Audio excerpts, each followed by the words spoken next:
There we are, and we are live. Good evening, everyone. Welcome to Holy Crap, the VlogCast. VlogCast that comes from a skeptical point of view to answer some of the questions of why. The VlogCast started as a combination of a spite and the Streisand effect when some people on Facebook were saying, we can post whatever the hell we want because it's fun and we're enjoying ourselves, and that's the way that we want Facebook to be. We don't want it to be the way that you want it to be, which is, actually correcting us when we're wrong. Whatever. It also came down to a big question mark of following the idea of sometimes the journey is far more entertaining than the destination. I'm known as Shujin Tribble all over the place. You can find me pretty much everywhere and anywhere under that name. Holy, Googling my name was really eye-opening recently. Wow, there was a lot of pages. I was born in Brooklyn, New York, to a Roman Catholic family, raised on Long Island. I am now living outside of Buffalo, New York, and am an unabashed atheist.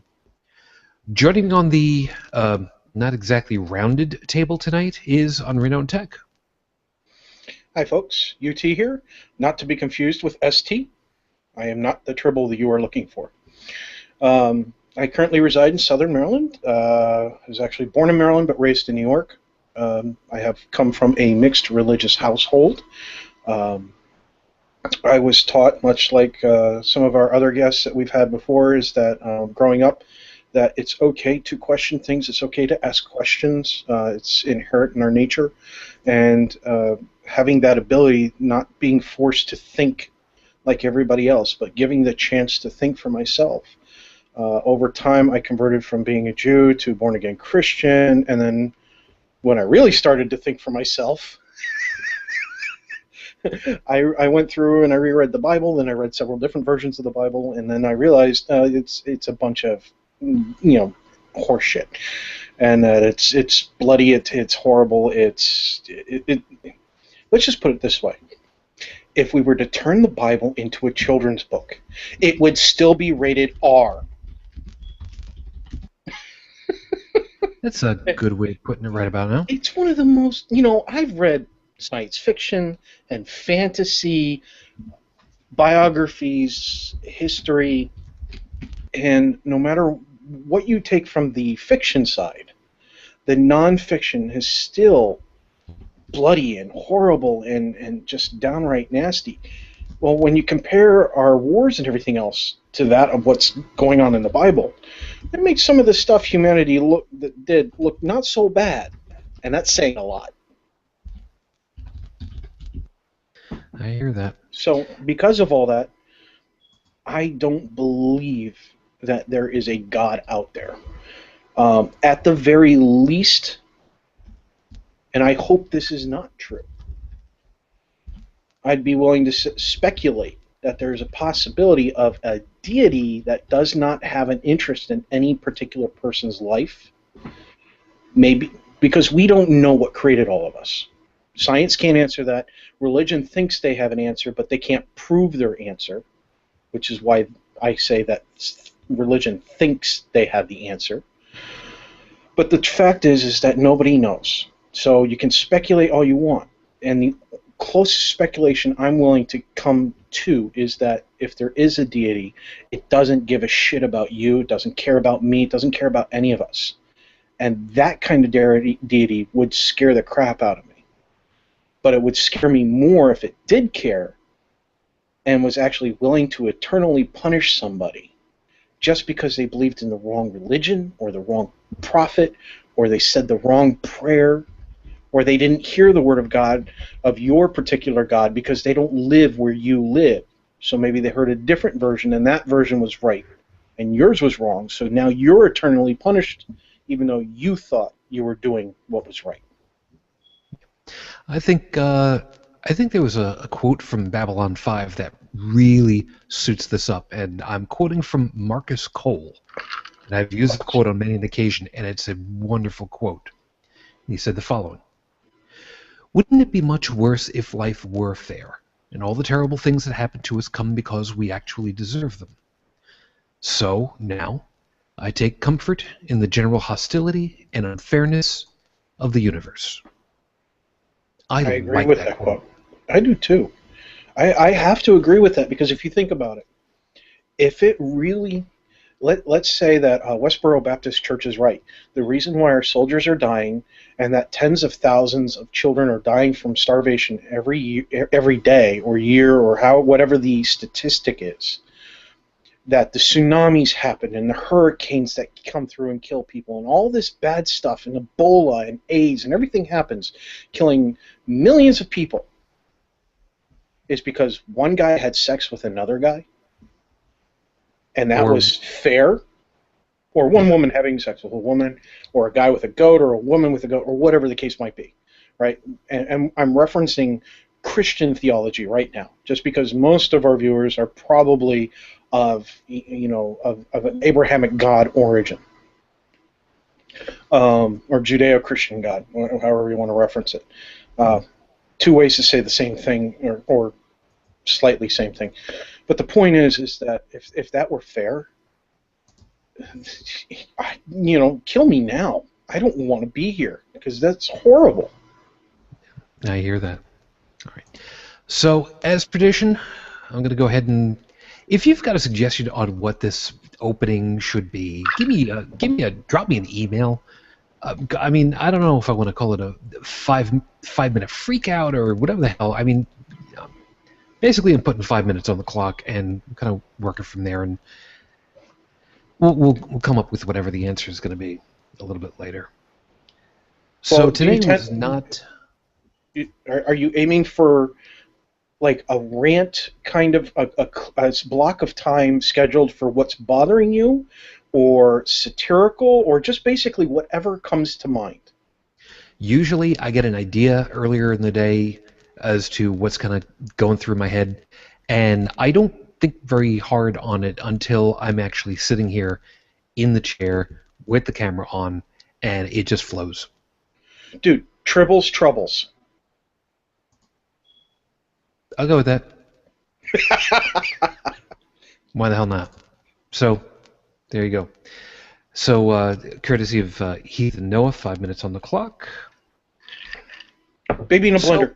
today was not one of those better days, unfortunately, for a couple of different things. Not the least of which is I feel like I was taken advantage of by somebody, and I'm not going to discuss it because very deeply, because to be perfectly frank, part of it was my fault. A good portion of it was my fault. All I really needed to do was really say, look, my agreement was with somebody else, not with you, so I shouldn't have taken it up on myself, but be that as it may. I ended up having a problem with the little one today.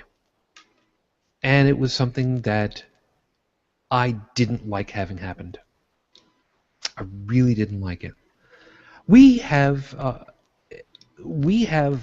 lot of days where the days are good. Minimally, that they're not bad days. But every once in a while, there comes a day where being a parent sucks. And Amen, brother. the worst yet is being the biological parent of the person in question. Now, I say it that way because we can be parents. We can be moms and dads and guardians and not be biologically related. And that's kind of a cool thing in itself. But when you're biologically related to someone, especially if it is your direct descendant, your kid, you already know a good portion of what is going through in their heads because it's part of what you were at that age, give or take. So for me, when things go a certain way, I know the looks, I know the feelings, I know what it's like from the inside because it's part of who I was. Now, yeah, people will go ahead and they will say that you get half of everything that you are from your mom and half from your dad. And I get that. But it's not exactly a clean differentiation between the two. It's not a clean melding. It's not a mixture exactly. It is a whole bunch of different Venn diagrams. And if you're not familiar with a Venn diagram is, wow, you really need to get out more often. Pieces overlap. There are times when you're going to be all of one and none of the other. Sometimes a big mixture of both. Sometimes neither one. And that can get really troubling. Because in those moments where you know what's going on behind the eyes, behind the blank look, behind the I am trying really hard not to get upset, you know what's going on. Because you've been there. You did it with your own parents. And you don't think about what your parents went through with you. All you can think about is what you're going through at the moment and how much it sucks. Because as much as you want to be the guiding force, the steward of a whole brand new life and a new mind, you also have to occasionally be the disciplinarian. Sometimes you have to be the one to put your foot down and say, no. Sometimes more than you really want to. And the worst part of it all is trying to do it fairly. Because how in the hell do you figure it out what that should be in the moment? It's easy afterwards to have 20/20 vision. That's easy for anybody. But in the moment, how the hell do you figure out what you're supposed to do? Parents, all of us, no matter what age, no matter what stripe, there are no true manuals for how to do it. Sure, there's the what to expect when you're expecting book, and there's the books all about what to do for your kids as they're up to 3 years, or maybe even up to 5 years, and what to expect from all the different things that are going to be happening for sleep or vaccinations or how to swaddle. But how to teach that new mind a piece of what you are from those years, from that era. It wasn't me. What to do? How do you know what to do? So for all of you who are parents, who may be watching, who are trying to figure your way through, you're not alone. Nobody really truly knows what the answers are in the moment. And even worse yet, before it's time to try to figure out what the answer is, we're still not even sure what the questions are to be looking for. So this is episode number 33, the subtitle of which is, Do You Really Want to Hurt Me? I don't have anything special to say about the title and all for tonight. And I'll tell you why. This is the 14th of September, 2014. We are, of course, in the week for the, I don't like to use the word for it, but the anniversary of the terror attacks of New York and Washington, D.C., and Virginia, or Pennsylvania. And the idea tonight is to really, what is the harm in believing, well, stuff that's just either blatantly wrong or that you've always been taught was right, even though it's not. And nothing puts it into more stark contrast than something that I don't remember if it was something that I saw or something that I read or part of a video, but somebody had made mention to the terror bombings, the planes into buildings, and there are a couple of them that have made the circles. The American Humanist Association, for instance, put out a picture on Twitter of a glory shot of the old World Trade Center towers with the sun streaming through it and the big text on it that said, "Imagine no religion." And I get that. But more importantly, I saw, heard, read, whatever it was, one where somebody had said, The people who were involved with those flaming missiles, they were not cowards by any stretch of the imagination. They were brave. They were completely believing in what they were taught, and they were not cowards. They followed through with all of the bravery that absolute belief will give you. And I think that is arguably one of the most chilling things that I have heard in my lifetime. So that's where we're going for tonight. I don't know if there's something in particular you wanted to hit for tonight on this one, Tech, but trust me, there's plenty enough stuff to go around. All right, so you start off with, what's the harm in believing what you're taught, whether or not it's true and whether or not it's hurtful or not hurtful to other people? I'm adding that second part myself. This is what bothers me about religion. While I do respect a person's right to believe in a religion, I will not respect the religions themselves.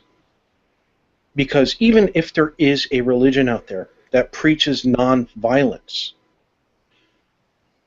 they still, like Buddhism, I think it's Buddhism. Buddhism is non-violent, and it has the concept of nirvana, correct? Or am I wrong? Am I thinking of the right one or the wrong one? I think that you are correct. Okay, well, if there is a Buddhist out there watching there and they're watching it while we're discussing it, throw it up on the Q&A and let me know whether I'm right or wrong. If I have the concept right or not, wrong or not. If it's the pure Buddhism believes in being able to attain nirvana, there's a little catch with that. See, if you're a woman, you can never obtain nirvana. So just because you were born with a different chromosome than me, you have no chance. Me, I have a chance, but not you. You're screwed, literally, and spiritually. So I haven't heard of a single religion that treats women and men as equals, and in some way, shape, or form, other than the Buddhists, nonviolence, true nonviolence. Because take Islam for an example. Islam truly is a religion of peace, as long as every single person in the world believes and practices in Islam. If every person is a Muslim, and even then, just like the Christians, there are branches of Muslims out there who say that some Muslims aren't Muslim enough, and they go and kill them, or they rape the women, or they do rape and kill them. So, yeah. What's the harm? There's the harm. Here. Okay, let's do something a little less violent, a little toned down here. Okay, less killing, murder, slaughter, rape, mayhem, beheadings, and jihads, and crusades, and all that, and holocausts. Let's really tone it down a bit, and let's just go. What harm does it cause you in your daily life? Well, if you're Christian or Catholic, you go to church on Sundays, don't you? True enough, typically. Okay. And for Jews, there's temple or synagogue at night, on or during the afternoon on Friday, and then sundown you have to be home and you do dinner with your family, which is probably one of the nice things about Judaism, is it does encourage families staying together, and communicating and spending time with each other in that respect. That's why there's cultural Judaism, where you do the cultural practices, but you can ignore the religion, and then there's the religious aspect. So anyway, what harm does it cause in your daily life? So you're going to church or your temple or synagogue. You go for at least, depending on the service, you can go anywhere from an hour to 2 hours, maybe 3 hours. I've heard some services in some parts of the U.S. last for hours and hours and hours. In fact, they last so long they actually provide refreshments, sandwiches and soup and whatnot. And I'm not talking soup kitchens. I mean, you sit down, have a meal, and then you go back for more services. Those big mega churches or whatever. You have dance parties, all that stuff. So what else could you be doing with that part of time in your life? You could be reading a book. You could be learning a new skill or a new trade, or planning somebody's birthday party or planning somebody else's funeral, or you could be writing a letter to a friend that you haven't seen in a really long time, or an email, or however you want to do it. You could be going outside and playing baseball or football, or just play catch with a frisbee, or riding your bicycle. You could be connecting with your neighbors, outside of a religious element. There are plenty of things you could be doing rather than praying to a deity, whether or not you believe in it or not. I was reading up on Pascal's wager, the in-depth version of it. And I understand that there's socialization in a church, but it's usually revolving around the topic of a deity. There are other things in your life going on. Maybe you just lost a family member. You could be using that time to go to therapy, because everybody does grieve differently, but you still have to grieve in some way, shape, or form. Otherwise, your body will actually start experiencing negative side effects of not grieving. Our brains are designed with that mechanism in mind to help us cope with the loss. It's a very hard thing to do.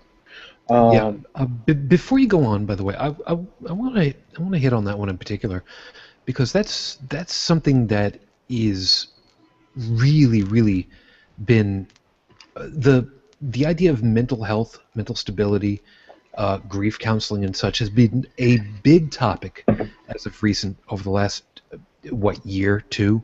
Well, we've lost 30 major celebrities in 2014, and the year's not over yet. Yeah, I mean, when I say major celebrities, I mean people known throughout the U.S. as well as other parts of the world. Yeah, and especially in particular, a couple of weeks ago, Robin Williams. And Joan Rivers. That was terrible. We lost Joan Rivers. She was in relatively good health, and it was a surgery gone wrong. Yeah, and that's unfortunate. It truly is. And I'm not belittling her at all in any way, shape, or form. But at least she got the funeral she asked for. That can't be said about everybody. True. She wrote it down in a book, the people read it, and her family gave it to her. Yep. And the thing of it is, Joan Rivers went in for surgery, relatively minor surgery, but on her surgery nonetheless. I'm sorry? On her vocal cords. Yeah. It's not truly minor surgery. If you think about that, if it goes wrong, forget the death aspect of it. You could not be able to talk for the rest of your life. Granted, she was towards the end of it, but her moneymaker was her talking. Well, true enough, yes. Yeah. But, I mean, let's face it, for what she did, she could have just as easily continued on for however much longer as a writer, if not. Oh, yeah. Oh, definitely. I would have read commentary by her written in a paper. Oh, God, yeah. But the point of it is, no. Oh, God, no. But the thing about it is, as you get to your older years, called golden years, whatever the hell you want to call it, the risks involved with having any surgery go up significantly. And yes. I called it minor surgery because it's not like we're talking about carving open somebody's thorax and screwing around with the it wasn't a quadruple bypass. Yeah, exactly. Which, I mean, David Letterman, we're looking at you. You better watch your ass, dude. But with Robin Williams in particular, that one hurt a lot because it was preventable. It was depression. He didn't go in to a hospital expecting to come out with improved vocal range or anything like that. He was in depression, and we found out, of course, after the fact, for a long time, and that sucks. Now with Joan, again, I'm not downplaying it. It was complications to something that should have been relatively minor, not quadruple bypass, but still in comparison. Comparison to most major surgeries, it's not classified as a super major duper surgery. That's why it was performed somewhere that wasn't a hospital. Right, exactly so. But for people that are going through depression and feelings of loneliness, being on the outside of stuff, or even better yet, being in the religion itself and being told for whatever reason you're bad if you've already got mood swings that could be incredibly wild. Teenagers, in particular, that can happen for you. People who are going through depression because of whatever event might have happened, or even just chemical imbalances in the brain itself. You mix into that a lot of religions who go ahead and say you are bad because you were made bad because the first person was made bad and it carried down to you.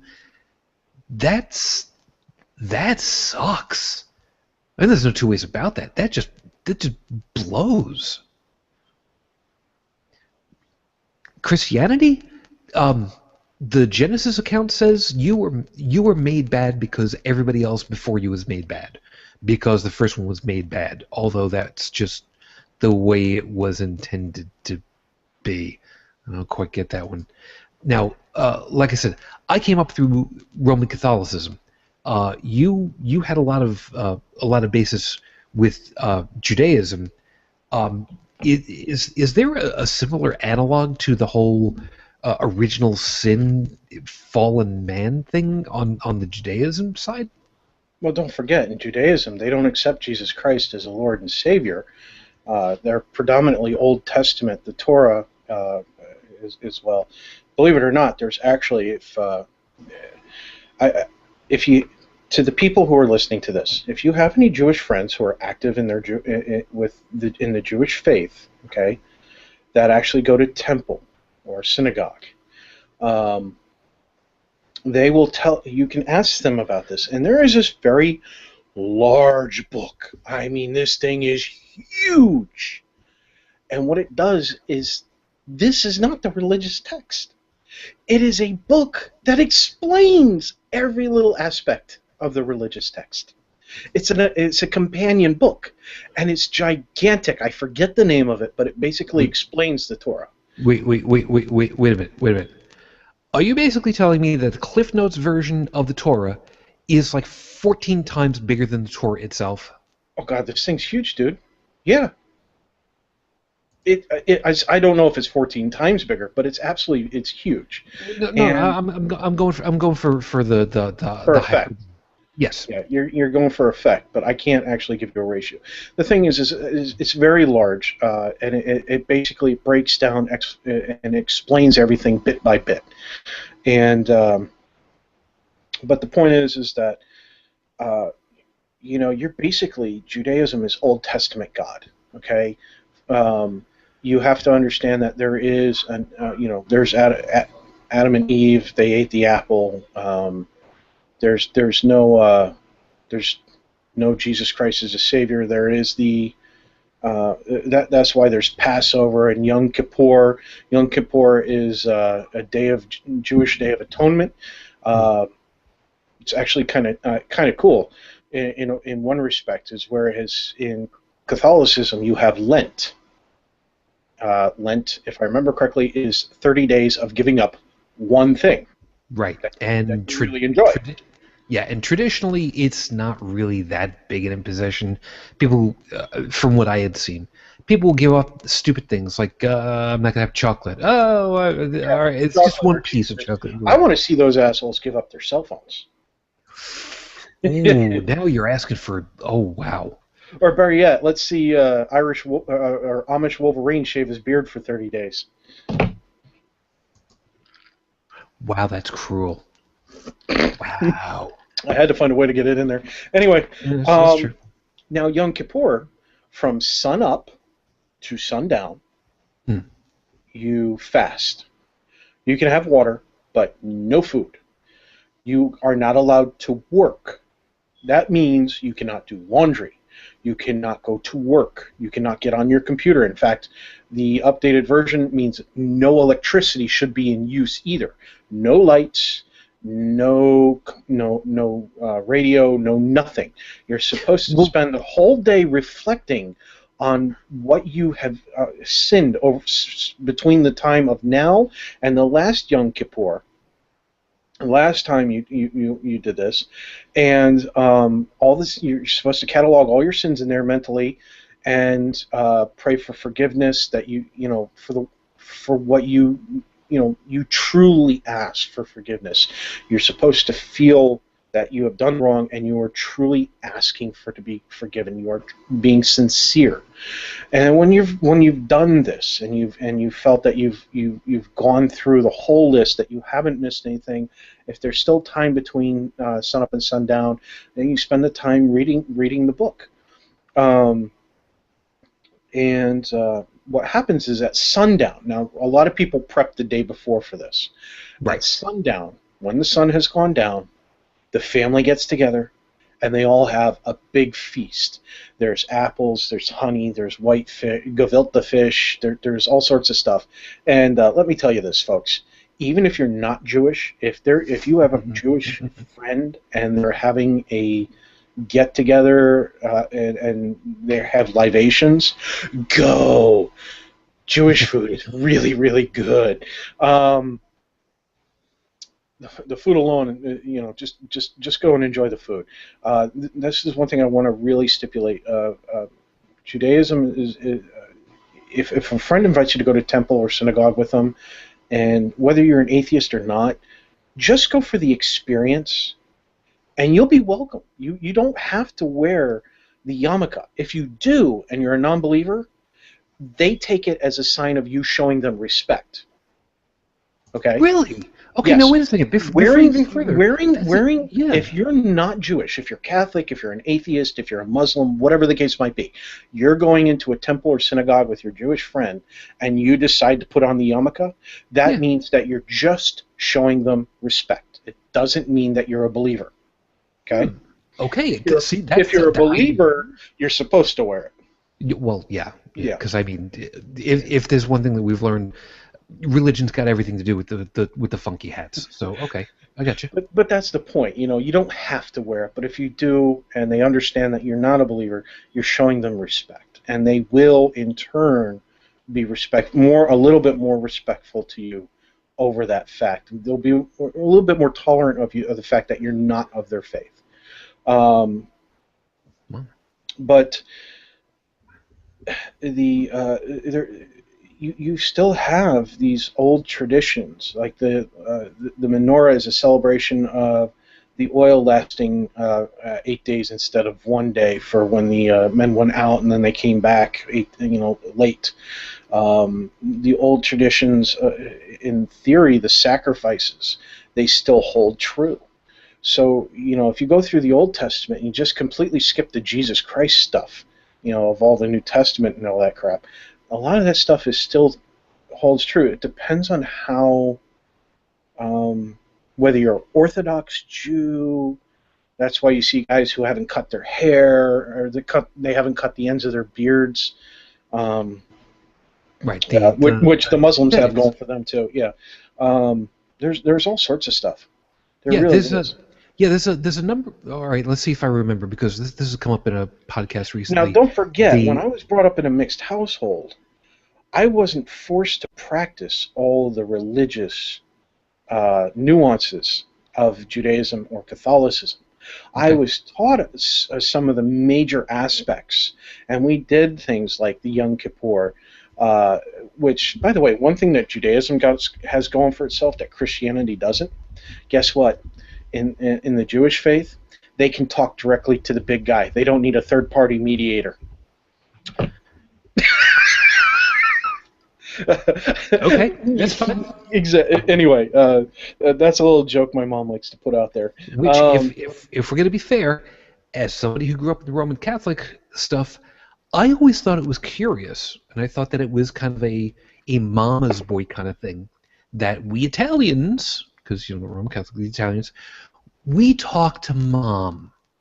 We talk to the mom to talk to the kid. So Roman Catholics, a lot of time, you would be making your entreaties to Mary, the Son of God, the Son of the Mother of Jesus. Mother of God, right. Which, again, like I said, you're basically saying, hey, You're his mom. Can't you talk to him on my behalf? Oh, I'd be happy to go ahead and do that to you, but he doesn't really call anymore. He's not a bad guy. But yeah, So the big thing is, I wasn't steeped in it. I wasn't a firm believer in Judaism.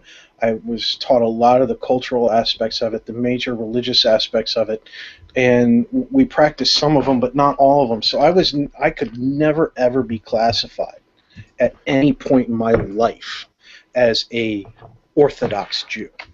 And Orthodox Jews are just to give you an idea of the difference between the Orthodox and the unorthodox Jews. An unorthodox Jew will actually eat bacon. They see the concepts, the rules, instructions in the Torah as being written for the times. For example, if you're in a hot desert environment and you eat meat and then you drink milk, that is going to curdle in your stomach. And if you're experiencing vomiting or diarrhea in a desert environment and you do not have a source of water, you will die from you're dehydration. screwed. You're screwed. Exactly. Here's another thing, okay? Back then, in these old times, before technology, okay, even 300 years ago, even 200 years ago, before our technology came around for ways of making meats safer to eat, eating pork, that was you were flipping a coin with your life. You really were. Because depending on what animal it was, what kind of hoofed animal it was, and where the meat was coming from on that animal, you were taking a real risk at getting some kind of parasite or major bacterial whatever. Once again, in bad environments, that's deadly. That's why there's kosher butchering laws in the Jewish kosher butchering laws. In fact, if you ever have a friend who happens to be a kosher butcher, and the world goes to hell in a handbasket, and all the technology is gone, stay with that person. That person has the knowledge and skills to live a longer life while still enjoying a hamburger. Because they know what cuts of the cow would be safer to eat than others when you don't have the technology to purify and cleanse the meats. That's why you can, yeah. The Orthodox, on the other hand, see it as a spiritual impurities. If you eat bacon, if you eat pork loin, you're actually spiritually tainting yourself. You know, they don't see it as an instructional in terms of safety standards. They see it as instructional for your soul. And that's something that's really kind of been important for me to pay attention to. We've heard on many an occasion, and by we I mean just lots of folks, have heard on many an occasion the idea that maybe, say it that way, maybe the major tenets of the various religions were good ideas put into practice that prevented bad things from happening for folks at a time when the technology was far and away under what's available currently. And I mean, to a certain degree, I can understand that. To a certain degree. The biggest problem, of course, is once you go that route, how far back are you allowed to extrapolate between just what should otherwise have been common sense, maybe, to a certain degree, versus the real word of whatever godling. All right, let's stick with Christianity and Catholicism at the moment, just because that's our biggest target group at this point. And the familiarity that we've both got. Right, between the two of us. You know, if we had Witchy here, we could throw in the J-dubs. Yeah, exactly. But with them, you know, you hear a lot of the extreme or fundamental or however you want to reference them, but the very vocal aspect of the Christian Catholic community saying homosexuality is a sin, but they shave their beards, they wear mixed cloth, they eat shellfish, and they say, well, that doesn't apply, you know, because that, you know, we don't, that doesn't matter. Just like, the Bible said slavery is okay. Well, that was for a different time. It's like, well, wait a minute. If all this was written at the same time, and you're ignoring the parts about slavery, because we've determined slavery to be a bad thing. If you're ignoring the parts about mixed fabrics to be a bad thing, because in some cases it's a good thing, in some cases it's a bad thing. It depends on the environment that you're going to be in. Truly. And we're skipping the part about the beard. Why are you not skipping the part about homosexuality? Well, homosexuality is a sin. Well, so's eating shellfish. So is cutting your beard. And this gets to be even more fun, because there is an Italian tradition. By the way, that ties into what's the harm? Mm-hmm. What's the harm is, you're stepping on the freedoms and rights of other people because you're choosing to take this little piece of the Bible here, and you're willing to ignore this section, but this section you're willing to apply, and then this section over here that you say still applies demands that you force this on other people, otherwise you're not being a good Christian. Even though you're ignoring these pieces over here. There's the harm. The harm is that all these religions demand that you go out and tell other people that they are bad people, that they are wrong, that they are sinful, they're going to hell, or they're going to wherever it is that their religion says they're not going to go, that they are going to or not going to go because of whatever reasons. The religions demand that you enforce yours beliefs on other people. There is the harm. You want to believe it and you choose to keep it to yourself, you're not harming anybody. But these religions don't demand that you don't keep it to yourself. That's why atheists speak out against the whole under God on the money, or under God in one nation under God, indivisible in the Pledge of Allegiance, or the Gideons dropping off Bibles at a local high school, or elementary school or whatever it was. They got in trouble for that though. But that's where the harm comes in. The harm doesn't come from you believing that religion. The harm comes in following the instructions that tell you to do harm to other people, even though you don't see it as being harmful. And if you want to see the kind of harm that Catholicism can bring, go study the Crusades. Yep. And if you want to see the kind of harm that Islam can bring to people, well, in Quran 47:4, do not hanker for peace with infidels. Behead them when you catch them. And I think we've all watched the current news recently about beheadings. And then, of course, we have the anniversary of 9/11. Don't tell people that, oh, my religion is peaceful. Okay, if you're a Buddhist, maybe. But even then, if you're a woman, why the hell would you believe any of this shit? Yeah, and we're gonna touch on that in a couple of moments. What I was going to mention before, for the Italians, is traditionally, now I don't know how wide this goes, but traditionally in my family, Christmas, was it Christmas Eve or Christmas Eve? I think it was Christmas Eve, would traditionally be a big fish feast. So you had clams, you had linguine and clam sauce, scallops with macaroni. You had whatever fish, could have been snapper, could have been fluke, that you were able to get from local, because I mean we were down in the New York City metro. Did you have shrimp? Oh God, yeah. Oh, but because it was expensive, not very often. Yeah, but you know yes, what? I know. Oh, yeah, I know. The shellfish. See, getting there.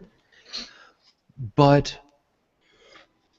it was a good tradition because it was a lot of good food. Now, the harm is, truth be told, I don't know what harm there was for the tradition that we ran with. However, the harm came from all those times that we never read the Bible. As part of the Catholics, you went into church, and it was an hour, 45, 50 minutes, And I knew that because every once in a while I would be, there's a big clock in the big wall over there. What's it say? Are we done yet?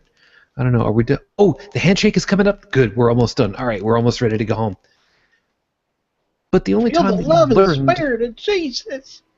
the only time that you learned about the Bible was in Sunday schools for kids, which, let's face it, everything's watered down because and when the readings came up during the Mass itself, during the church service. And it was never explained, it was never talked through, you should really read your Bible. It was always expected that you would have one, but you would never read through it. And had we actually done that with any semblance of wanting to follow what was actually told of us, we wouldn't have had clams, we wouldn't have had scallops, we wouldn't have had anything except for fish that had little swimmy fins on the sides and scales, because that's what you're supposed to have, which would mean no eel either, because best of my recollection they don't exactly have scales per se. But I don't know about your eel, so I can't confirm on that one. all right, Sorry. but the biggest problem of it, the harm to me, was that we were intentionally kept in the dark. Because culturally, you didn't read your Bible. I mean, you had one, of course, but you didn't read the Bible. What do you got to read the Bible for? But yet, if we had, we could have learned. These are all the things that go into the religion that you've been signed up and promised into, which is a whole other piece in and of itself, but we'll get to that in a minute. But because of that, you don't read the damn Bible. So you don't know what actually went into it. You don't get to see how crazy both of the accounts of Genesis are. You don't get to see, okay, Adam and Eve had 3 boys, and where are the girls? Oh, did we have incest with mommy before we had girls? Because a real literal interpretation could be taken that way. And then, of course, you've got the whole incest thing, and, well, we know from genetics that that's bad, okay? Bad. No, actually, believe it or not, and I know people out here are going to either rip the YouTube comments or my Twitter feed, which, you know what, go ahead. It's at unrenowned_tech. There was a time in human history where and I don't mean our by the United States standards, I mean in human history. Right, the 200 and some odd thousand years that we've been a species. But I'm talking about times when people still lived in castles and there were monarchies and kingdoms. Royalty would actually intermingle. Cousins would marry, things like that. And what it was is their thoughts were that they were preserving their bloodlines by keeping them pure.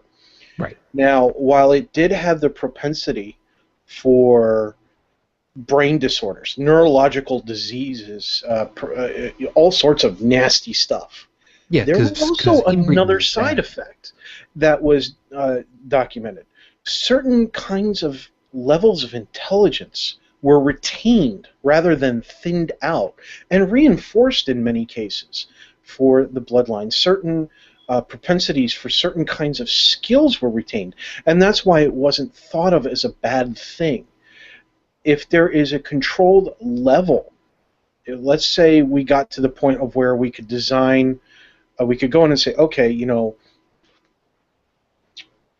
husband and well, I'm going to use husband and wife because right now it's technically the most common. Husband and wife wants to go in. They want to have a baby. He's given the scientist his sperm. She's given the scientist their egg, and they go, okay, now here's the genetic code. Now if we tweak this, they're going to have blue eyes. We tweak this, they're going to have red eyes. Tweak this, have green eyes. We tweak this, and while their eyes will be light sensitive during the day, and they'll probably be forced to wear some kind of lens that will help dim the sunlight or any bright outdoor light.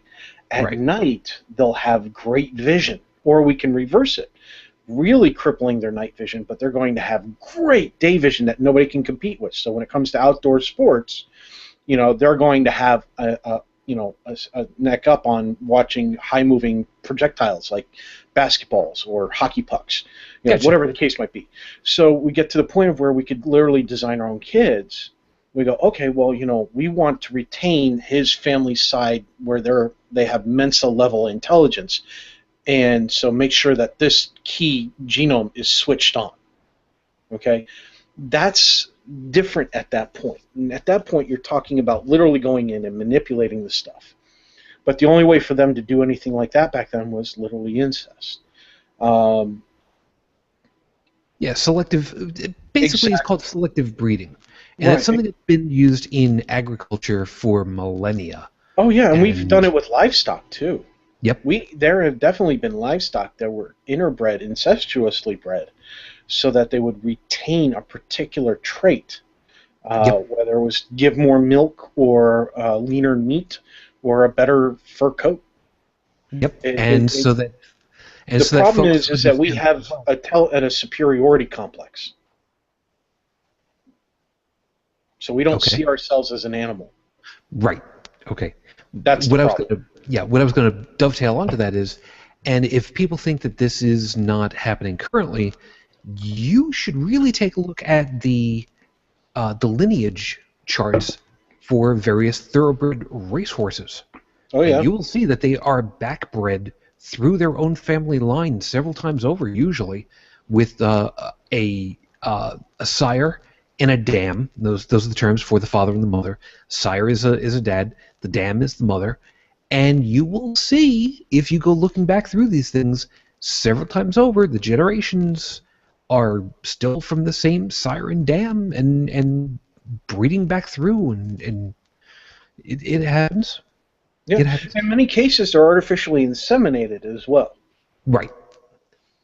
Right. And But even that so, takes- it's still a matter of selective breeding on our part. It's artificially induced. Artificially induced. It was on Cosmos. Artificially induced evolution. Something like that. Probably so. Induced, artificial selection. Yeah. Artificial selection. That's what they call it. Versus natural selection, where nature does the work. Right. But if you think about it, if we're part of nature and we're doing the selecting for them, technically, isn't that still natural selection? Ooh. No, we know full well Mind exactly why. twist. But come back to that. The idea of what you just mentioned, though, is pretty much the big linchpin of the whole damn thing. When you believe in religious tenets, one of the biggest one traditionally, and I don't know if it holds for all religions. I don't think it holds for all religions, but there are several that it does. I can talk. You can grammar. Yeah, really, pretty much. But the point is, there are a number, if not most, religions that do have as part of their thing.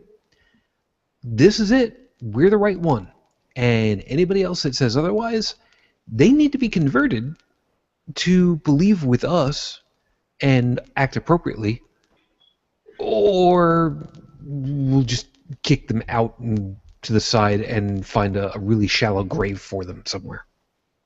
Honestly, I hear a lot of. I've heard from a lot of people who believe in Catholicism or Christianity who say, "Oh no, a lot of this stuff's outdated. It's, you should live a life of peace. You should love one another, even if they don't believe the same thing you do. You should still treat them like a brother and sister." Which, considering how my sister and I grew up, somebody's going to get a black eye. But the point is if it really is truly outdated, it really is outdated as they say it is, why don't they just rewrite the damn thing? Nix out all that horrible crap about raping and pillaging and murdering and just get rid of that stuff, the shellfish, and say, listen, this is the new version. A lot of this stuff was applied for an old time with old values. The new values are love one another, peace and harmony, may balance find you, and go ahead and eat that shrimp as long as it didn't come from the Gulf of Mexico shortly after the oil spill. Right. Now, that Because also... that's just a good idea not to eat it when that happened. Right. Now, again, that brings up another piece of it all. What's the harm in believing something that isn't true, i.e. a religion? First off, of course, as mentioned, you can just put your time and energy into something that's just wrong on many levels.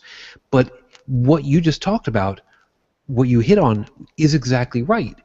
What's the harm in having a religion is that you completely cut off any opportunity for exploration, because your holy book, whatever holy book it is, that's it. That is the end-all be-all of all discovery. Doesn't matter what it is. Whereas when you are not held on to a religion, you're free and available to go wherever, see whoever, talk to whomever, and learn as much as possible, and then help piece it together afterwards.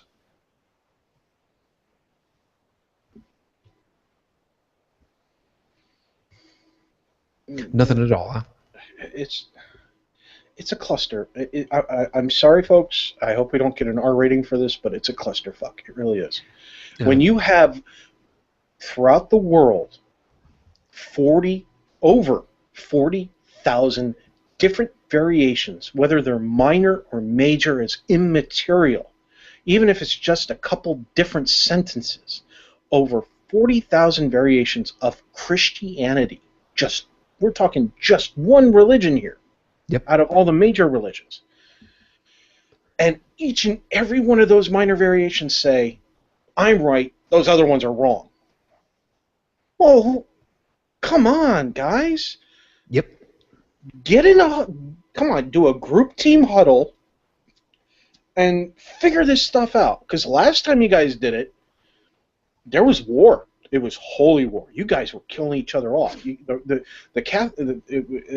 Catholic Church had to get together with all of the various ones saying, no, you're right, no, you're right, or no, I'm right, you're wrong, no, I'm right, you're wrong, well, you're a blasphemer, and we're going to do holy war and all this other crap. And they finally realized that they were killing themselves to the point of almost causing extinction of the believers of that particular religion. And that they had to come together and say, listen, all right, we're going to agree to disagree. End of story. We need to stop fighting ourselves, and we need to go over here and fight the Jews, or we need to go over here and fight followers of Islam, the Muslims, or we need to fight, the Buddhists, or we need to fight the Taoists, or the Taoists, or the Hindus, or whatever the case might be. Yeah. That's the thing. They had to agree to disagree so they would stop killing each other. Yeah, and that's the Muslims haven't figured that part out yet. They will get there eventually. Hopefully they won't take out the rest of us, because now they're doing what the Catholics and Christians went through, except we have more advanced technology and better ways to kill each other than they did. Back then it was swords and shields. We have guns and bullets and tanks and bombs and nuclear weaponry, and oh my, Yeah, they exactly. didn't have that back then. Right, and that's one of the things that still to this day boggles my mind. For the Christians, no matter what bend, for the Christians, you would typically have a trust in, a belief in Jesus of Nazareth, the literary character of God of sorts, and the idea was that you are part of the one, and anybody that is not part of your group deserves death, and in some cases even your kids, because you need to put your trust and your faith in that God, or Worse yet, because you've got a disagreement with your kid because of reasons. And Yeah, really, is that worth? look at the Knights Templars during the Crusades. They ransacked and killed and pillaged anywhere that was not a holy Catholic area or group of believers. But in some cases, if somebody dared to question, not all of them, but just some of them, right? Even if they were considered to be Catholics and believers, the Templars would have no problems with hitting them with a boot or a gauntlet or striking them down for questioning them, because how dare you question me? I'm a warrior of, Of God. exactly. So, like I said, they went through a growing pains where if they had more advanced weaponry, the stuff we have today, I think the world would have burned back then. I really do. They would not have had, back then, their mentality was so strong that I honestly feel that they would not have had a problem dropping an atomic warhead on another country. Just literally putting it on horseback, riding it over, pulling the detonator switch themselves. Suicide bomb. They wouldn't have a qualm with it, the Crusaders. They were that fanatical back then. Yep. That's why we had the Crusades. That's part of it anyway. Yep. But and the Muslims are going the fanatical Muslims, not all Muslims. I know there are peaceful Muslims out there. I have met them. I've talked to them. I have made friends with some of them. I have one that's in a group hangout on Google Hangouts that I converse with on occasion. When I have a certain particular question about the faith. She doesn't keep the same hours that I do, so we don't always talk. But there are fanatics of any kind of faith. And what's the harm in believing something, even if it's wrong? The harm is that you don't know that the person next door is a fanatic. Now you're teaching him something that you say, oh, listen, we don't pay attention to these sections of the Bible here in the Old Testament because they were written for older times. We only pay attention to this part about homosexuality because, well, there's still homosexuality, And then you've taught this person the same thing that you've learned because that's what your belief has told you to do. This person's a fanatic. And they're going, well, wait a minute. I'm reading this, and this person's cherry-picking. No. I am going to follow this. I am going to rape and pillage and murder and everything else because that's what the rest of this book does. There was a lady down in the South who decided to go home after hearing the story about what was the guy's name in the Bible? The one who took his son out to be sacrificed because he heard the word of God telling him to cut out the heart of his son. I'm pretty sure it was Job. Okay, Job. Her preacher or priest or whatever told the story, part of the story of Job and what to take away from it. Well, she heard the story all right, and she went home and she slaughtered her kids. Yep. 7. Not one. 6 2. out of 7, if I remember right. Huh? There was, it might have been somebody else, but I'm vaguely remembering 6 out of 7 or some such. Are you? I'm talking about where she actually took a knife and. Yeah. The point. You know what? Bottom line, it doesn't really matter how many. The fact is, it happened to at least one. Right. The bottom line is you don't know what the person next to you is thinking. That person next to you could be a hair's breadth away from slaughtering you just because you have a different skin color or you've cut your beard off your face. And even though you don't think this section of the Bible applies, that person's enough of a true believer that they're looking at you with daggers in their eyes. And sometimes literally in their hands. Yeah. Thank you, folks, for listening into Holy Crap, the Vlogcast. We're about an hour into the 90-minute show, or at least, hopefully, roughly 90 minutes. I am Shujin Tribble. As you saw, Unreno Tech is joining us and just pulled up through the drive-thru at the moment. Joe. Welcome to Joe. Thanks for joining us, man. Sorry, kind of lost track of time. Well, go ahead and intro so yourself. What's her name? Do your formal intro and get it out of the way. Hi, everybody. Name's Joe. This feels weird. Born born and raised in Chicago, Illinois, to a Roman Catholic family. Spent 8 years in the military. Currently living in Pittsburgh as a graphic designer and an atheist. There you go. So we've got roughly a half an hour to go in the show. We might go a little bit longer, but if you've got questions, please by all means take advantage of the Q&A system that is on the page here for the Google Hangouts. If you would like to fire over an email to me or a tweet for whatever reason, you can send it over to shujintribble@gmail.com, or on Twitter it's @shujintribble. If you would like to be added to the call this evening, yeah, you can go ahead and you can ask me. I mean, I'm in a bad enough mood right now where I'll give it a shot. I'm sorry. You need to have a camera and, of course, a microphone, and kind of take it from there. So let's cover something that's weird. The biggest harm that I have known for religion as an entire entity is the attempted subjugation of everyone else to conform to whatever religion. The idea is that for the Christians, it's in the book that you're supposed to convert or kill. In some cases, not even convert.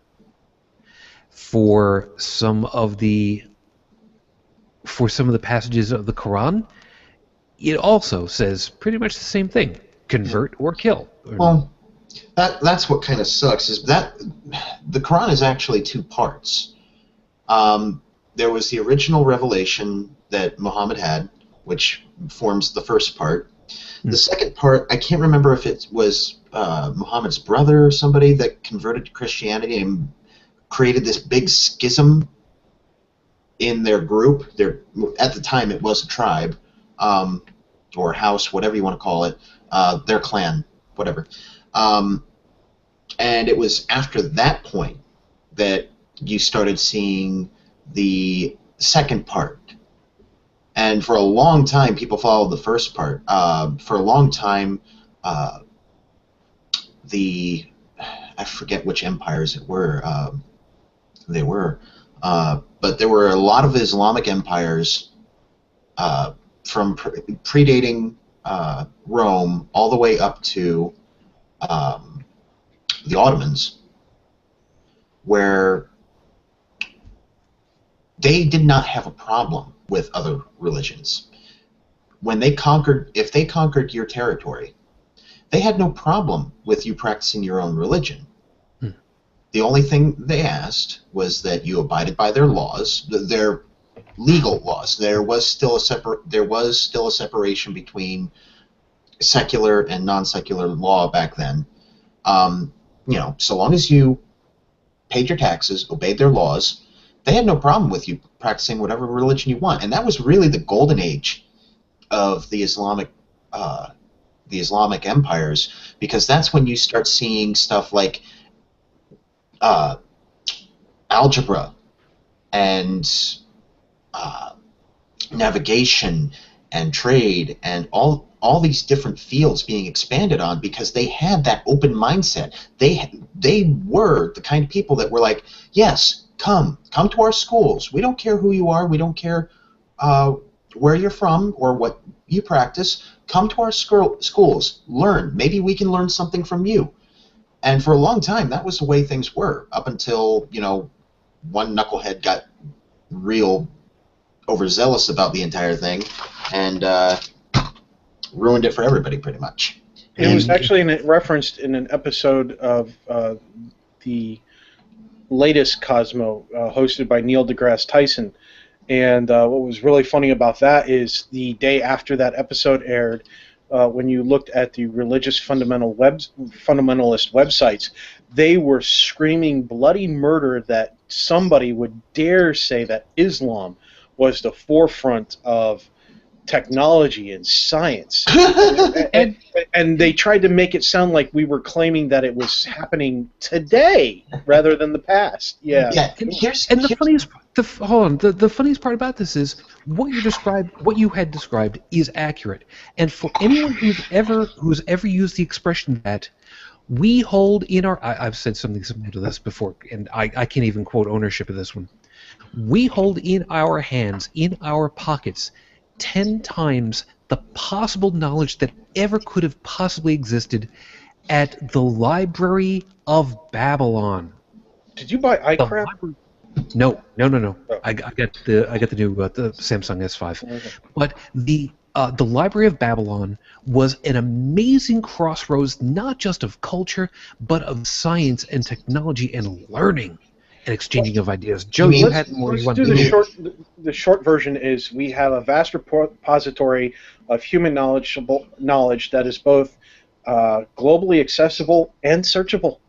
Yes, Joe. Yeah. Here's the thing, and you see this with almost every single civilization. And I don't mean civilization as in, a kingdom or an empire or something like that. I'm talking about an entire way of life over a wide variety of people. You see steps from creation to, fundamentalism in hopes of unifying the group, and then, Golden Age. For example, the Greeks. When the Greeks started, they started just like anybody else. They started as backwards barbarians, and then they had their warring periods where they were fighting amongst each other, and then they had their golden age where democracy had been developed, and military strategy had been expanded on, especially when the Persians were attacking. Unfortunately, there is, of course, a fourth portion to this cycle, which is the decline. The Greeks had their own. They started, once they had eliminated their opponents, they started fighting amongst each other again, and then they got absorbed. Macedonians. Alexander was their golden age. Yeah, he conquered a lot of places, but he expanded learning, he expanded the infrastructure of his empire, and he made life better for the people in his empire, both the original and those he had conquered. Except for the ones that, ticked him off. But unfortunately, after he died, the people that took over after him, again, started bickering amongst each other and ripped it apart. Yeah, and this is where it gets to be both the part to the topic and the antithesis to the topic as well, where these groups, these civilizations, these cultures, they started off what we would otherwise think of as poorly, and eventually came to understanding and learned new stuff. Explored into whatever, made the information available to each other after having learned more right stuff, and then eventually more bad stuff came into the equation and started ripping it apart. The various dogmatic ideas, and I'm going against religion for a moment, but dogmatic ideas in general, no matter what they come from, whether it's a religion or otherwise, causes the problem. Yeah. And that's where the harms come in, when you have to deal with it's my way or the highway, and there is no middle ground, and there is no room for exploration of ideas. You stay the course, and you go wherever that takes you. Unfortunately. See, this is where I've noticed another pattern relating to what I pointed out before. In any civilization, the majority of the people, and I'm talking 90%, if not more, are fairly moderate, both in in intellect and in education, but also in their ideals, their fundamentals. That they're not the type of people that on a whim are going to go out and chop each other's heads off because their God told them to. Their demeanor. Yeah, but then you have the other 10%, and I'm not sure what this balance would be, but I'm going to go ahead and give it 50-50. I'm going to say 5% are the true fanatics, the believe or die kind of people, and then you have the 5% that are the truly highly educated individuals. And those are the two that are constantly vying for control throughout these civilizations. For a while, with the Greeks, you saw the philosophers and the scientists had control of a lot of the Greek culture and politics up until the fundamentalists got in control and said, no, all this stuff that had been going on before, this is an affront. This has to stop. And you see that in a lot of different places. You see it with the Romans, though Romans had other issues. You see it with the Christians. Because, after Rome fell, Christianity was still fairly united. And, you saw the uprising of Charlemagne, of the French states throughout Central Europe, and the Germanic states, and, people were getting along for a short period of time, up until, oh, well, we've got heresy. And,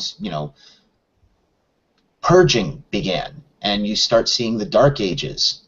And when they ran out of people to purge here, they started attacking each other, and then, of course, the church unified them against what they saw as an affront over in the Middle East. And even before you get to that, Tech, I know full well that you know the answer to this one. Who was it that was the big problem child? Who was it that was scaring everybody that you never expected? Barney, the purple dinosaur. That purple I'm still going to hurt you. I swear to... I'm going to kill you worse than... I'm going to kill you worse than an African Grey, all right? Wasn't it Pope Innocent? Come on, Tech. Put it out there. Put it out there properly. You know the right answer.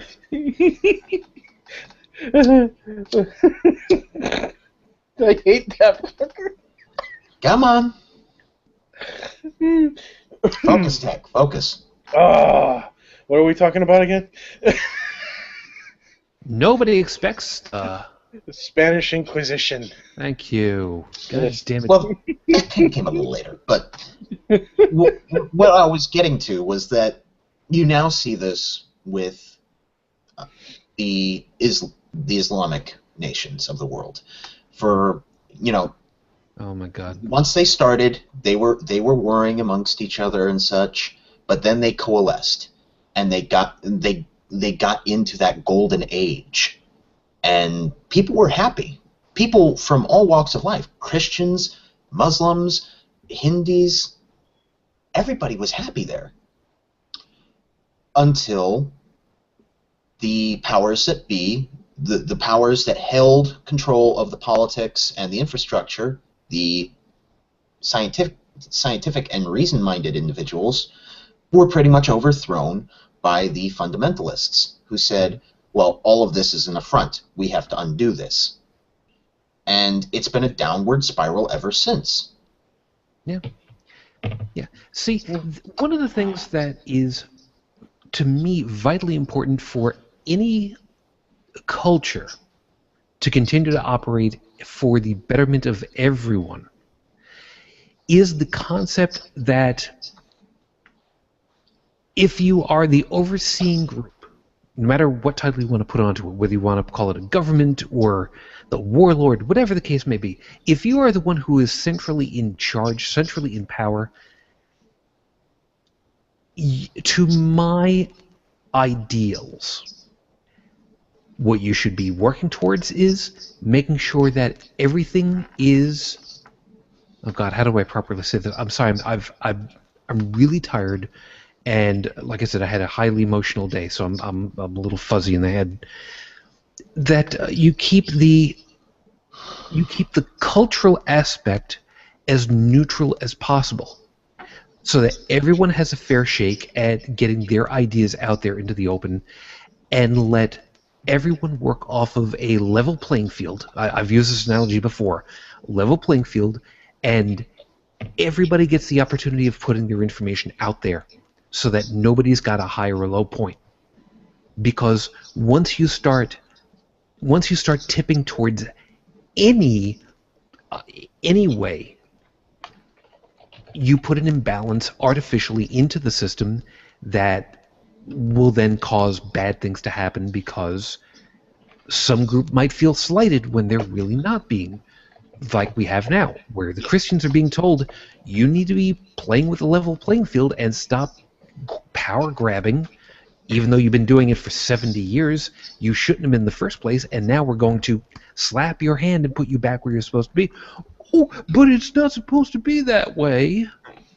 And the idea that people are entitled to those pieces is also yet another harm that can come. You believe that you're supposed to be entitled to these things for whatever stupid reason, and you think that you're supposed to have that power, and you're really not. Tech, you're smirking and you're smiling. I'm figuring that you've got something that you wanted to drop in too. No, I have something I want to close with, though. Okay, we're almost there. Yeah. Still got a little bit yet. Joe? Trying to remember exactly what was on my mind. Sorry about that.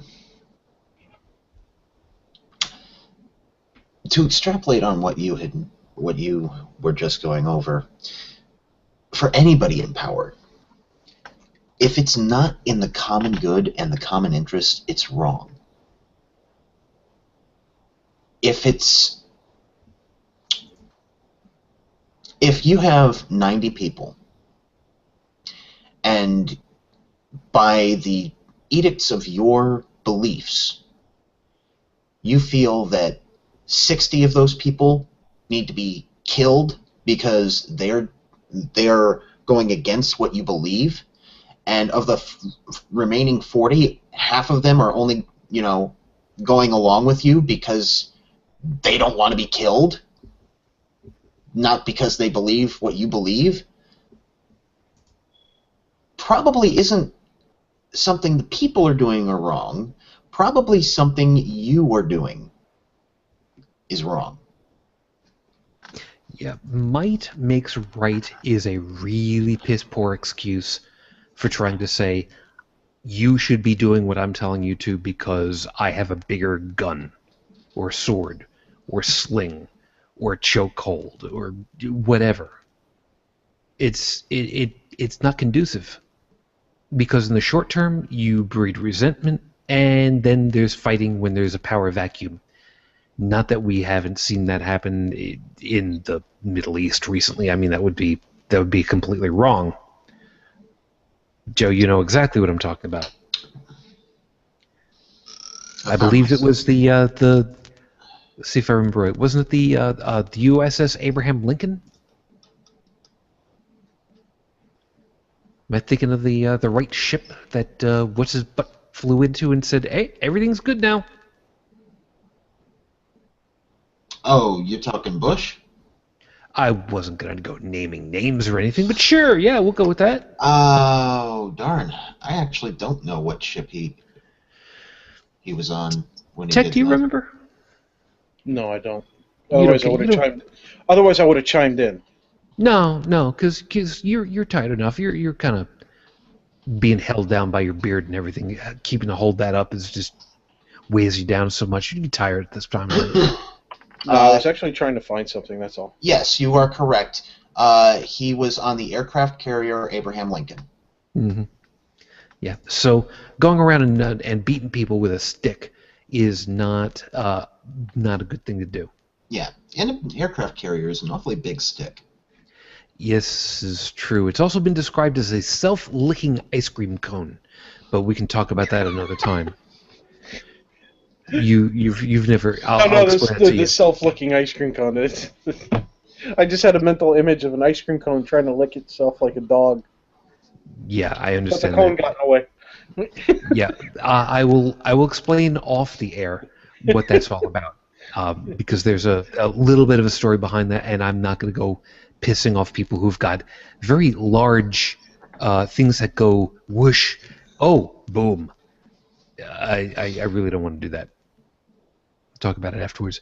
But the thing about this whole piece is that, oddly enough, it's not religion that's necessarily the problem. Yeah.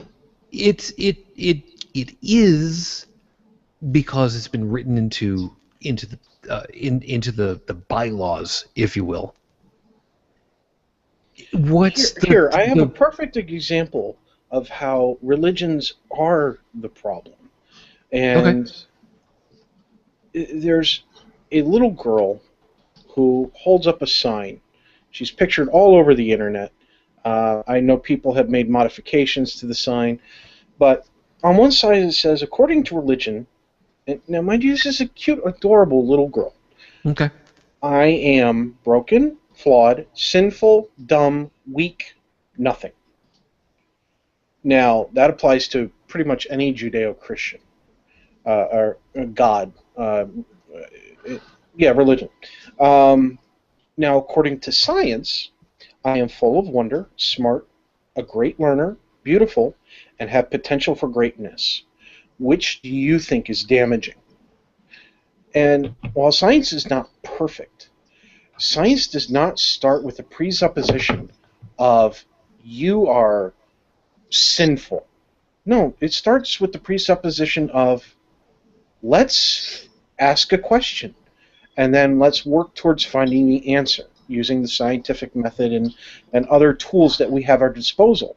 And those tools are used, and different tools are used depending on what it is we're trying to find out. It's like when we try to, when we use carbon dating. Carbon dating is only useful for some things. There's radioactive dating. I forget the technical terms for these things, but where they check for certain types of isotopes and breakdown and things like that. There's different forms for different things that we're trying to find out. That's what science has given us.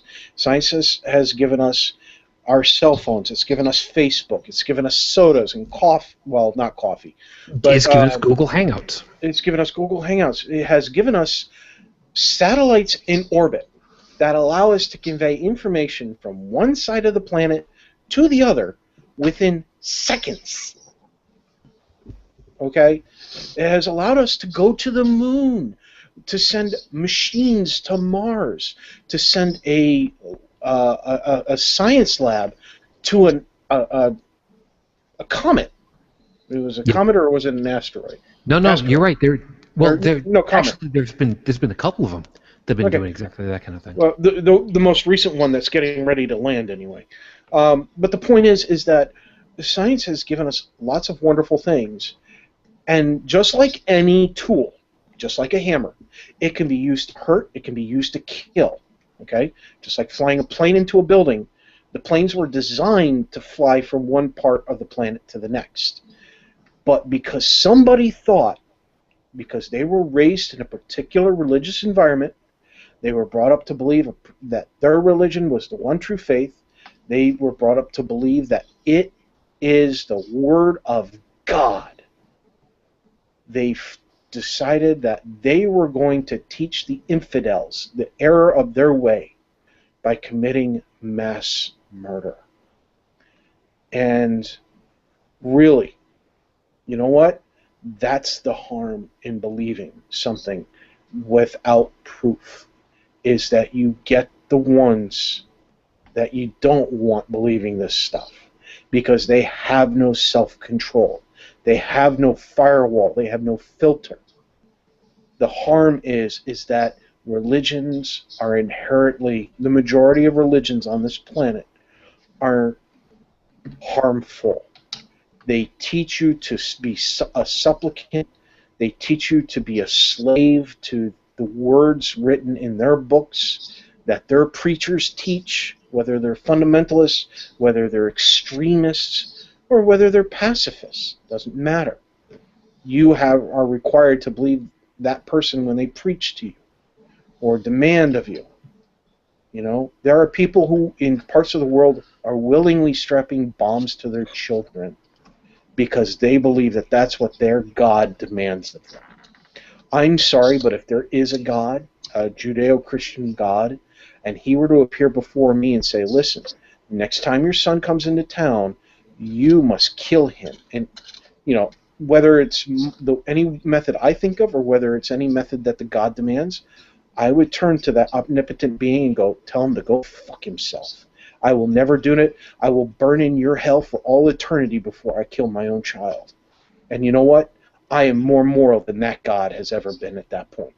Even if it was just a quote-unquote test, bullshit. The only way you pass that test is by choosing not to ever kill your child. Joe? Don't get me wrong, overzealous fundamentalism and radicalism are evil. They are sins. They are the most grievous of sins. And to say that science, in contrast to religion, isn't without sin, oh no. We've got plenty on our plate as well. But the biggest sin and the biggest problem, the biggest cause of these things, when you look at something like 9/11 happening, or, you know, it's turning the blind eye. It's indifference. Indifference is the greatest evil, because indifference is what allows these people to do as they please and harm so many. And when you look the other way, when you choose not to do something about this, it doesn't matter if you're the 5% of the highly educated individuals that I mentioned before. I'm talking about the 90%. I'm not saying that you're not educated or that you don't care, but that you just don't do anything, that you feel like you have no power to do anything. That's the biggest problem with a lot of issues that we have. You know, these politicians that we keep electing into offices that they don't deserve to be in, they are not qualified to be in, and they are completely corrupt when they are in them. It is because people look at it and think, well, I only have the option of, you know, this candidate or this candidate, and, you know, if I vote for anybody else, I'm throwing my vote away, or maybe I just won't vote because, oh well, as you know, it'll sort itself out. No. This is something where you have to step up and do something about it, because one voice is not going to change anything. 100 million voices will make a change. Indifference is the biggest evil in the world. And to quote Edmund Burke, all that is necessary for evil to triumph is the indifference of good men. And therein lies where one of the biggest challenges to any civilization, any culture, comes to. The idea that we have got so many people that we, even though the concept, the terminology is new, the concept is not, crowdsourcing. Any good civilization is, by nature, learning, expanding the scientific knowledge, expanding what is known through crowdsourcing. Groups of people who are actually trying to figure out what something is, why it is, how does it operate, how doesn't it operate, and what can you use with that. And that's one of the greatest goods.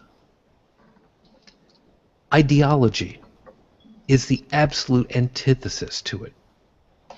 No matter what trappings it wears, no matter what pointy hat it wears, no matter what color loafer it's got slipped on, or what the chair is that it's made out of that it sits in, ideology is the earmark, the absolute red flag of harm. Because if you can't change what direction you're going in, if you are unwilling to change what direction you're going in, you will constantly be battering against anything and everything that's in front of you without the benefit of being able to say, maybe this isn't the right way to go. And it could be for any one of a host of different reasons. But with any luck, maybe you don't have to bang your head against a mountain every damn time something needs to be changed. So with that, we're going to go ahead and we're going to call it a night. As always, Tech, thank you so much for your time. Sure. Glad to be here. Sorry I couldn't make it last week. But at the same time, it was time well spent with my son. I do want to close with something here, so let me turn on the screen share. Where the hell is it? Control room, hangout, screen share. There we go. Assuming it works. Full screen, right? Yep, there we go. All right. Can you see that? Mm-hmm. Okay. Now, for full effect, for those of you watching, instead of reading it, just close your eyes and listen to what I have to say and how I say it all the way through, and you'll know when I'm done. He is everywhere, in the heavens and earth. He makes the stars shine, yet he cannot be seen. He is noble, abundant, and fills the universe. He can lift you into the sky and bring you down gently. He can take many forms. He can help heal. He can help kill. He can help create, and he can help destroy. Praise be unto he, Helium. You mispronounced it. It was H-E. Yes, but that's the point. The point is that up until the very last... Why is screen share not turning off here? You need to re-click on the icon again. Yeah, I'm trying to get the little panel to open up on the left there. There we go. Yeah, just... Okay, great. The the point is up until the very last moment, for somebody who has never seen that, for somebody who's never read that or heard that, up until I said the very last word, that could have easily been misinterpreted as me praising their deity. Okay? Now, if all it takes to change that perception is one word at the end, because he, the capital letter H and the lowercase e, is how we write helium on the periodic table. Well, it's shorthand for helium. Exactly. If all it takes is one word to change your entire perception of all those sentences I read, imagine a religious holy text that's advertised as the exact word of God, having gone through unknown amounts of translations, unknown amounts of revisions, with unknown authors. Now you tell me, you still think that stuff's true?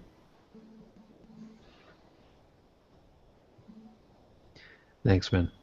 And Joe, even though running late, thanks for being able to make the time with us, man. Really do appreciate it.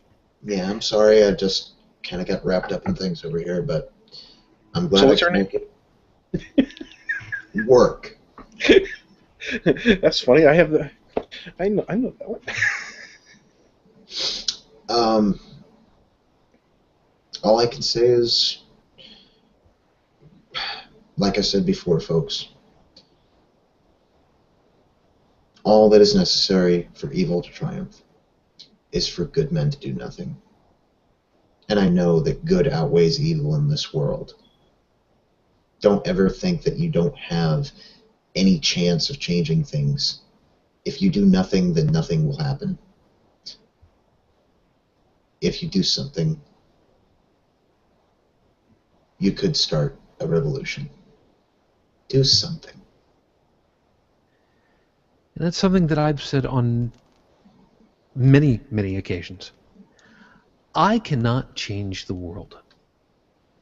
Let me back up. One of the things that I came to saying after losing my wife was that if see how well I can remember, because I haven't said it in a long time. If I thought for an instant that it would change anything, I would become the harbinger of pain and the destroyer of civilizations. I would be worse. I would make Hitler look like a failed Girl Scout and never look back in shame. If I thought it would make any difference at all. I believe, probably erroneously so, but I believe that were there a multiverse of infinite possible parallel universes, that there is at least one where my doppelganger has done exactly that. All for the hope to have destroyed cancer one way or another, all on his own. Flamethrower. If only it were that simple. We want good. We want there to be good, and we want it to be able to suffuse the entirety of this planet. Never mind our own civilizations. Never mind our own culture, our own country, our own state, county, town, or home. What really makes the difference is little nudges. Do your own little bit. Just your own little bit. Nudge your own life. Show yourself as a light for how you want things to be. Do a kind deed. Give a handshake. Ask somebody, are you okay? It doesn't have to be a grand piece. You don't have to go out there and earn a Nobel Prize. Sometimes all you can do is just be that one person that makes one change happen. Think of it Look this up way. what the butterfly effect is. And Joe, real quick. Think of it this way. Show kindness to two people. Be one voice to two people. And who knows? Maybe each of those might be a voice to two people. And then each of those a voice to two people. And so on and so on. And maybe it propagates. And what started as 2 is now 2 million. In a very quick period of time. We've seen this in social media now, which is an amazing innovation for our species. But bottom line, even without it, just do right. Again, it doesn't need to be a huge piece. It just needs to be that little piece in your little piece of the world. We don't have many opportunities to go around. Try to do the right thing. And things work out. I'm not saying anything about karma. I'm saying if you want to keep the harm to a minimum, do what's right. Follow through with what is known, what is shown to be the right thing, and then just go with it. Who knows? You may even be the one voice that was necessary to have prevented a cultural icon from thinking that he wasn't worthy. As always, everyone, thank you very much for your time. We greatly appreciate it. We know full well that this is not a sexy vlogcast, but we do believe, and that's the reason why we keep doing it, that what we've got to say is ultimately worthwhile for at least somebody. Our next scheduled show is going to be a week from now, the 21st of September. I'm going to put out the word to a couple of folks to see if we can have somebody on the show again. Our good wishes go out to Witchy Bunny, who is probably not going to be joining us for the foreseeable future due to work. Dallin was having problems with his computer, so with any luck he'll be back. But again, I'm going to be putting out the word to a couple of folks and see if we can get a guest on the show again. Potentially two. See where it takes us. As always, if you have comments, questions, or ideas for us, you can send me emails, shujintribble@gmail.com. You can follow me over on G+, Twitter, Facebook. The list goes on and on and on. And, of course, as you see on the screen over here, if you'd like to leave a voicemail message for us, please feel free to do so at 859-HCTV-554. That's 859, damn it, I had it over here, 4288-554. Yes, I have it written down over here. It's a long story. Hey, I do have a musing for you. Google has recently updated their Hangout system to incorporate Google Voice. I wonder if they've made it. This is something that we'll have to experiment with at some point in time, as to whether somebody can call into a video hangout with voice only.